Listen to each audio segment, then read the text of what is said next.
Welcome to your favourite YouTube channel Amit Sharma SPSR। और आज हमारी क्लास 10th की नेक्स्ट वीडियो है और इस वीडियो में हम एक बहुत ही डिफरेंट टॉपिक डिस्कस करेंगे।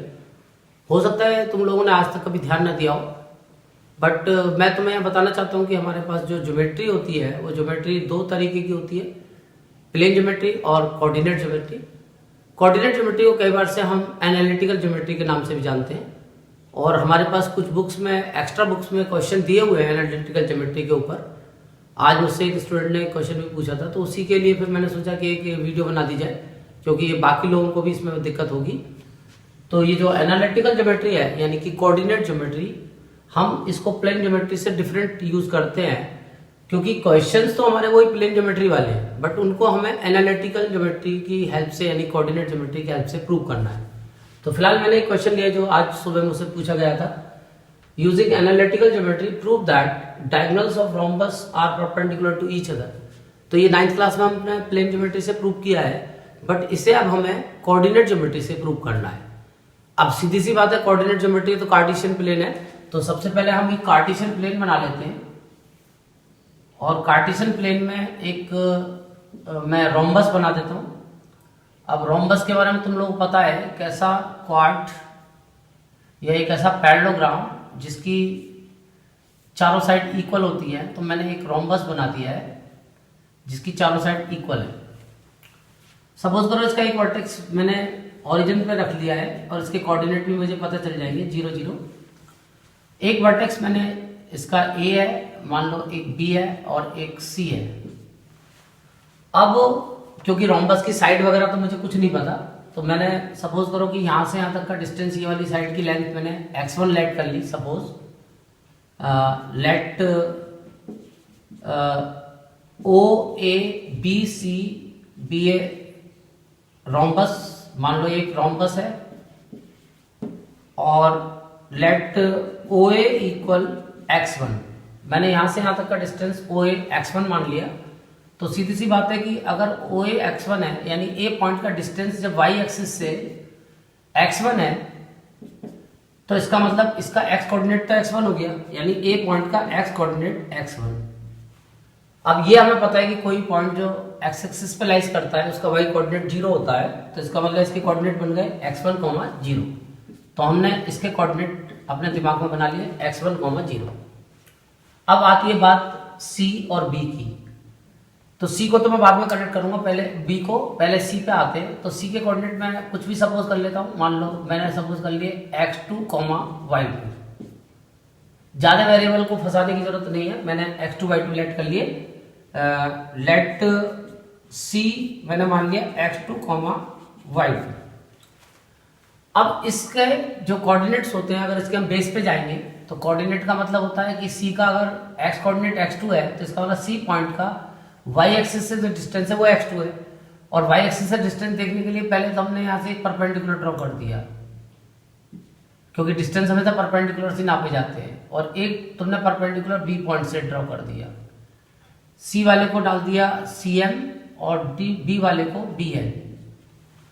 तो इसका मतलब जो इसका डिस्टेंस है C पॉइंट का y एक्सिस से वो x2 है, यानी OM की वैल्यू x2 हो गई। इट मीन्स OM बराबर x2। और जो C पॉइंट का x एक्सिस से डिस्टेंस होगा वो y कोऑर्डिनेट है, यानी y2, यानी OM की वैल्यू तो x2 और CM की value and CM is equal to y2। ये हमें OM और CM पता चल गए। अब हमें OM और CM पता है तो हम OC भी निकाल सकते हैं बाय पाइथागोरस। तो बाय पाइथागोरस थ्योरम हम पाइथागोरस लगाते हैं तो OC स्क्वायर इक्वल आ जाता है OM square plus CM square.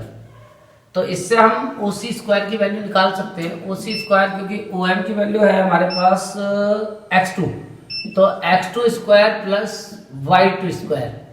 और OC को फाइनली मैं अभी OC लिख के चलता हूं। OC स्क्वायर की वैल्यू मैंने फाइंड कर ली, इसका आगे मैं यूज करूंगा। इसके बाद अब तुम्हें ये पता है कि ये जो ट्राइंगल है COM और ट्राइंगल BAN, ये दोनों ट्राइंगल कॉन्ग्रुएंट है। और रूल है RHS। अब कैसे, देखो 9th क्लास का ऑप्शन है। सबसे पहले तो OC इक्वल AB, क्योंकि रोम्बस की तो सारी साइड इक्वल होती हैं, तो ये दोनों आपस में इक्वल होंगी। ये एंगल इसमें 90 का है, ये एंगल इसमें 90 का है, एक एक एंगल 90 का हो गया, यानी राइट एंगल हो गया और हाइपोटेन्यूस भी इक्वल है।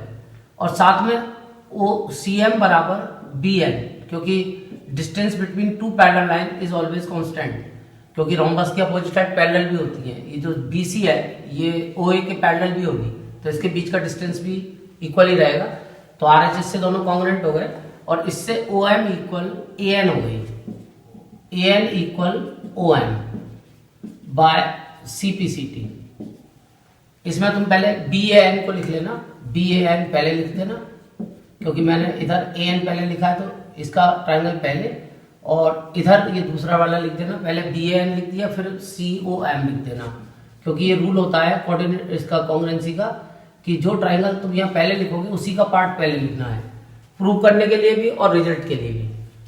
अब इससे हमें ये फायदा हुआ कि अब हमें OM तो पता है, x1 का है, वो x2 का है, तो हमें इसकी वैल्यू पता चल गई, AN की भी x2 हो गई, यानी AN is also equal to x2। अब इससे ही फायदा हुआ क्योंकि हमें OA की वैल्यू पता थी x1 और आगे हमें ये पता चल गई x2, तो इससे ON की वैल्यू पता चल गई। Finally ON equal OA plus AN, यानी इसकी वैल्यू आ गई x1 प्लस x2। और ON से हमें ये पता चल गया कि इस वाले पॉइंट का जो डिस्टेंस है यहाँ से यहाँ तक का, ये परपेंडिकुलर से हमने यहाँ से यहाँ तक का डिस्टेंस नापा, तो हमें ON जो पता चला वो B पॉइंट का x कोऑर्डिनेट पता चल गया। अब y कोऑर्डिनेट हमें पहले से पता है BN, क्योंकि ये CM के इक्वल है और CM है y2, तो ये भी y2 होगा। तो इसका मतलब जो B पॉइंट के कोऑर्डिनेट बने वो बने x1 प्लस x2 y2, ये हमारे B पॉइंट के कोऑर्डिनेट्स आ गए। तो अब हमारे पास चारों पॉइंट के कोऑर्डिनेट बन गए, O का भी बन गया, A का भी बन गया और B का भी बन गया, C का भी बन गया। अब हमें जो प्रूव करना है उस पर आते हैं। तो हमें प्रूव करना है कि डायगोनल्स एक दूसरे को बाइसेक्ट करते हैं, वो सॉरी परपेंडिकुलर होते हैं, लेकिन हाँ बाइसेक्ट करते हैं ये तो प्रूव्ड है, उसको हम यूज कर सकते हैं क्योंकि रोम्बस की प्रॉपर्टी है। हम यहाँ पे ये प्रॉपर्टी यूज कर सकते हैं कि diagonals of rhombus bisect each other, ये तो हम यूज कर सकते हैं, प्लॉन ज्योमेट्री में हमने 9th क्लास में पढ़ा है। तो इसका मतलब जो इंटरसेक्टिंग पॉइंट होता है वो दोनों का मिड पॉइंट होता है, यानी कि P is the mid point of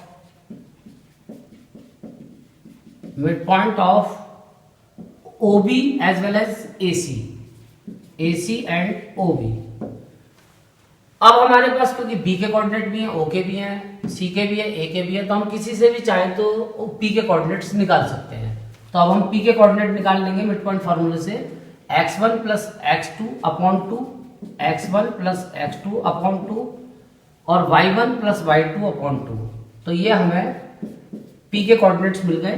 P के कोऑर्डिनेट आ गए x1 प्लस x2 अपॉन 2 और y2 अपॉन 2। अब इससे हमें क्या फायदा हुआ, क्योंकि हमें ये एंगल 90 डिग्री का दिखाना है, तो 90 डिग्री पे जाने के लिए हमें चैप्टर 6 पे पहुंचना पड़ेगा, कन्वर्स ऑफ पाइथागोरस। तो ये जो ट्राइंगल बनना है, अगर हम इस ट्राइंगल में कन्वर्स ऑफ पाइथागोरस वेरीफाई कर दें कि किसी एक साइड का स्क्वायर बाकी दोनों साइड के स्क्वायर के सम के इक्वल है, तो जो पहली वाली साइड है उसके सामने वाला एंगल 90 का होगा। यानी अगर हम ये प्रूव करते हैं कि क्योंकि हमें ये 90 दिखाना है तो इसके सामने वाली साइड हाइपोटेन्यूस होगी, यानी अगर हम ये प्रूव करते हैं OA square equal OP square plus AP square, तो हमारा आंसर आ जाएगा। तो उसके लिए अब हम इसको प्लस करके देखते हैं OP स्क्वायर और AP स्क्वायर को। तो हम पहले OP निकालते हैं।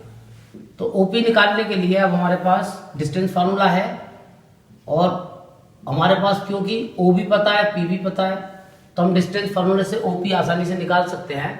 और डिस्टेंस फार्मूले के अकॉर्डिंग P हमारे पास ये है और O हमारे पास 0 0 है, तो इसके x में से इसका x माइनस करेंगे OP निकालने के लिए, यानी x2 माइनस x1, तो x1 plus x2 upon 2 minus 0 का होल स्क्वायर और प्लस y2 अपॉन 2 माइनस 0 का होल स्क्वायर। और जब इसको सिंप्लीफाई करेंगे, बल्कि पहले तो स्क्वायरिंग बोथ साइड कर दो जिससे रूट कैंसिल हो जाए, तो ये आ जाएगा x1 प्लस x2 अपॉन 2 का स्क्वायर प्लस y2 अपॉन 2 का स्क्वायर।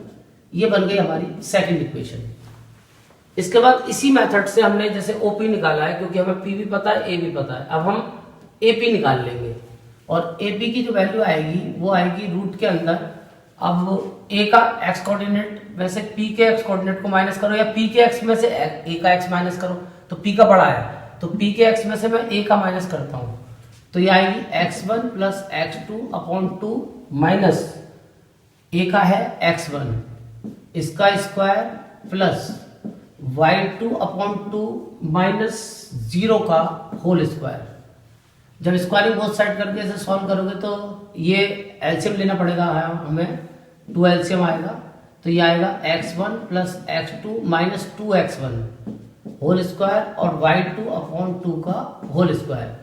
इसको और सॉल्व करेंगे तो AP स्क्वायर आ जाएगा, 2x1 में से 1 जाएगा तो ये आएगा x2 माइनस x1 अपॉन 2 का whole square plus y2 upon 2 का होल स्क्वायर। इसको डाल दो थर्ड, तो अब हमने AP स्क्वायर निकाल दिया और हमने OP स्क्वायर निकाल दिया। अगर हम इन दोनों को ऐड करते हैं AP square plus OP square और अगर AO स्क्वायर आता है तो इसका मतलब पाइथागोरस वेरीफाई हो जाएगी कन्वर्स, तो हमारा काम बन जाएगा।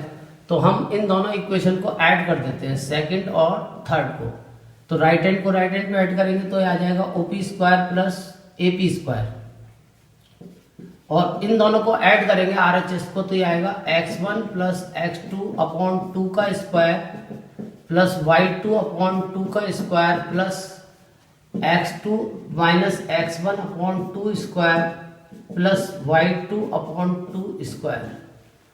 इसको और सॉल्व करेंगे तो यहाँ ऊपर तो आइडेंटिटी स्क्वायर को अलग अलग करेंगे, ऊपर का स्क्वायर अलग खोलेंगे नीचे का स्क्वायर अलग करेंगे, तो ऊपर स्क्वायर खुलेगा x1 square x2 square 2x1 x2 upon 2 square 4 और ये हो जाएगा y2 स्क्वायर अपॉन 4 और इसको खोलेंगे तो x2 square x1 square 2x1 x2 upon 4 और प्लस का ये आ जाएगा y2 स्क्वायर अपॉन 4। अब ओवरऑल 4 एलसीएम आएगा, 4 एलसीएम ले लेंगे तो ये आ जाएगा x1 square plus x2 square plus 2x1 x2 plus y2 square plus x2 square plus x1 square minus 2x1 x2 plus y2 square.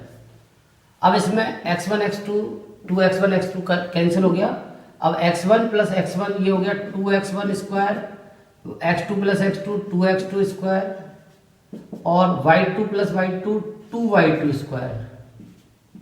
ये हमने कैलकुलेशन बना दी और इसके बाद अपॉन में ये 4 चल ही रहा है, इसमें से 2 कॉमन ले लेंगे, x1 square plus x2 square plus y2 square upon 4, 2 से कैंसिल हो जाएगा 2 टाइम।